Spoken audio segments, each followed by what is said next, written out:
On a vu de toute façon l'irresponsabilité totale de ce président, mais sans doute des autres, mais pour ce président-là, on l'a vu dans le livre de Davet et l'homme, où on voit qu'il est capable de montrer des documents, de passer des coups de téléphone à Vladimir Poutine devant des journalistes, ce qui me semble absolument ahurissant. Voilà, c'est pour rappeler juste le livre de 2 journalistes issus du... Et en effet, je pense que c'est lié aussi à cette notion d'irresponsabilité totale du président de la République.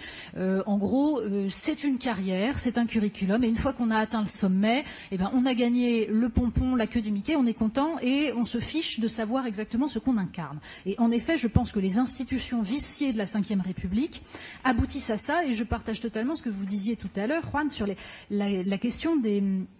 Comment dire, du déséquilibre créé par le quinquennat, par l'ensemble des distorsions qui petit à petit ont modifié le fonctionnement de cette République. Parce que la question, en effet, un président qui incarne une vision, c'est pas un président sans programme.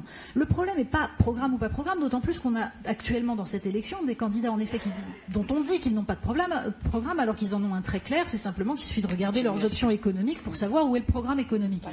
Le problème, c'est que on est face à des politiques qui, de toute façon, ont renoncé à une part de leur pouvoir, c'est-à-dire qu'ils ont renoncé à exercer ce pourquoi ils sont élus. Ils ont renoncé à la souveraineté de la nation. Or, il n'y a pas de souveraineté du peuple s'il n'y a pas de souveraineté de la nation.